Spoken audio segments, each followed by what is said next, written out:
Oi gente, tudo bem com vocês? Eu sou Maísa Barbosa, esse é o canal Trama Literária. E se você está chegando por aqui agora, o Trama Literária é um canal voltado para a discussão de literatura, mas também de conteúdo voltado ao feminismo. Geralmente eu trago livros para resenhar, geralmente eu trago assuntos relacionados ao feminismo para discutir por uma perspectiva teórica, mas na verdade hoje o conteúdo ou o vídeo é talvez mais uma provocação em relação a alguns aspectos de um feminismo muito contemporâneo e que talvez sejam incômodos muito meus, assim, que eu gostaria de compartilhar por aqui. Quero muito saber o que vocês acham. Bom, a gente percebe o surgimento aí de vários termos em inglês associados ao feminismo, mesmo que não diretamente ao feminismo, mas vamos pensar aí.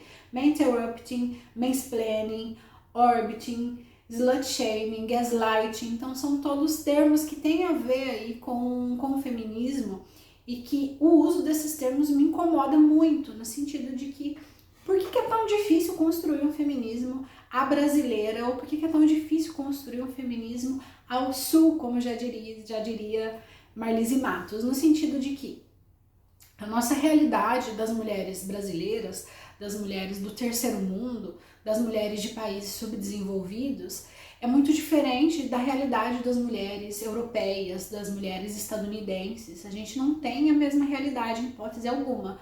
Mas por alguma razão, acho que talvez, e isso é uma leitura minha, às vezes não tem nem muito sentido, mas acho que talvez por influência das redes sociais, de páginas feministas que estão na internet, é muito comum a gente perceber o uso de termos que funcionam em outros países, que dão certo em outros países, mas que são transpostos para cá como se não. A mulher brasileira não, é igual, sofre pelos mesmos problemas, da mesma maneira, sem tirar nem pôr, inclusive a gente vai usar o mesmo termo em inglês, olha só. E isso é um problema, porque isso faz com que esse feminismo continue inacessível para a maioria das mulheres. Por que eu digo isso? Uma das grandes buscas do feminismo, uma das grandes lutas do feminismo, pelo menos de parte das feministas, sempre foi fazer com que o feminismo se tornasse acessível para as mulheres que às vezes não têm um índice de escolarização tão alto, para as mulheres que não frequentem as universidades, para as mulheres que não falam inglês. Então, um dos objetivos de parte das feministas é fazer com que esse feminismo seja acessível. Quem faz isso de maneira maravilhosamente bem é a Bell Hooks. A Bell Hooks vai pegar temas muito complexos do feminismo e ela vai fazer com que esse tema muito complexo seja acessível, seja lível por qualquer sujeito, independente do quanto esse sujeito conheça anteriormente sobre teoria feminista, sobre crítica feminista. E aí, a partir disso, esse sujeito pode fazer com que esse conteúdo esteja presente dentro da sua realidade. A partir do momento que a mulher lê aquilo, ela fala, opa, eu passo por essas questões também, ou isso também é minha realidade.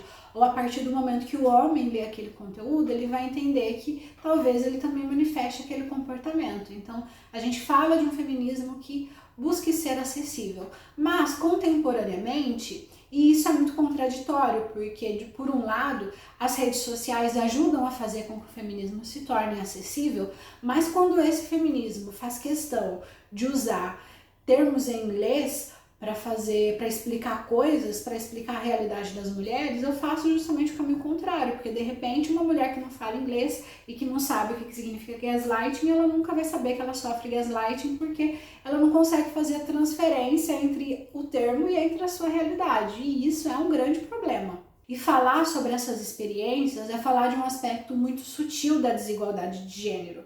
Por quê? Quando eu falo da violência física contra a mulher, eu pego o mapa da violência e a resposta está ali. Não, as mulheres sofreram tal porcentagem de violência dentro do espaço doméstico. A resposta está ali, é clara. Agora, quando eu falo da mulher dizer que sofre interrupting, que é quando ela está falando e um homem interrompe essa mulher para falar algo que ela ia falar, né? Quando o cara corta essa mulher e vai falar, vai continuar dizendo algo que ela falaria. Então, quando existe isso, quando a gente está falando dessas experiências, a gente fala de aspectos sutis das desigualdades de gênero que às vezes as mulheres não percebem que sofrem. A mulher, ela pode passar a vida toda sofrendo uma interrupting sem nunca perceber que sofreu uma interrupting, sem nunca perceber que tem um cara querendo interromper sempre que ela vai falar algo ou querendo explicar algo sobre o que ela já sabe. Então, esse é o problema. Quando a gente fala dessas diferenças sutis, a gente precisa encontrar maneiras de fazer com que mais mulheres conheçam essas experiências, entendam essas desigualdades. Então não é necessário, não deveria ser necessário a gente recorrer a esses termos em inglês, a gente precisar desses termos em inglês. A gente pode falar sobre isso nas nossas páginas da internet, nas nossas páginas no Instagram, nos nossos perfis no Instagram, sem querer necessariamente apelar ou estar explicando isso por meio de termos em inglês, porque isso não ajuda os sujeitos, isso atrapalha os sujeitos. Por mais que você use e depois explique, quando eu faço isso, eu atrapalho esse sujeito que às vezes não conhece o idioma de entender necessariamente o que é que aquilo significa. Ao mesmo tempo, eu também acho bem importante falar que quando a gente fala do conhecimento reificado, quando a gente fala de conhecimento científico, não necessariamente esse conhecimento ele vai estar acessível para a maior parte das pessoas. E isso dentro do próprio feminismo. Se a gente pegar um texto da Judith Butler, por exemplo, no qual ela vai estar discutindo as experiências de gênero, discutindo essas experiências de gênero a partir de uma visão pós-estruturalista, aquilo, para entender aquilo, eu preciso entender de pós-estruturalismo, eu preciso entender de filosofia, eu preciso entender de história, eu preciso entender de uma série de coisas para entender o nível de discussão da Judith Butler. Mas isso eu estou falando do conhecimento que é específico para quem já estuda o tema. Isso é uma questão. Mas quando eu estou falando de temas e de assuntos que eu quero fazer com que as pessoas entendam o que eu estou dizendo, ou quando eu estou falando sobre feminismo dentro dos espaços das redes sociais, por exemplo, eu não preciso recorrer a termos em inglês, porque quando eu faço isso eu dificulto e não aproximo esses sujeitos do meu discurso, da minha fala, do que eu estou tentando dizer.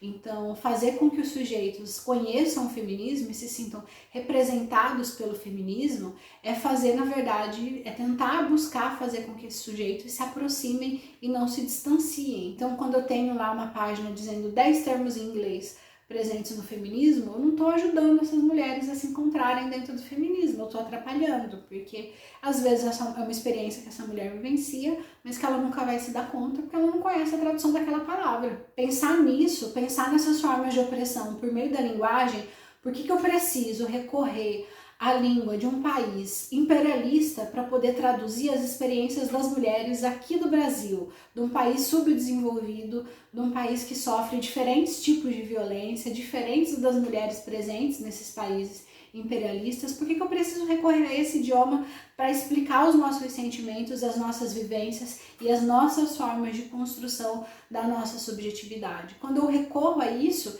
eu estou dizendo mais uma vez que a teoria feminista que é importante é a que vem do país desenvolvido. A teoria feminista que é relevante é a que vem lá da Europa, é a que vem dos Estados Unidos. E a gente já tem muita teórica muito boa aqui para a gente ainda ficar nesse discurso, ou para a gente ainda ficar nessa crença que o que vem de fora é sempre melhor. A gente já tem teórica feminista brasileira, latino-americana, o suficiente para a gente ainda precisar ficar dependendo desses aspectos da língua que revelam novamente outras formas de dominação. Gente, é isso. Espero que vocês tenham gostado do conteúdo e até mais!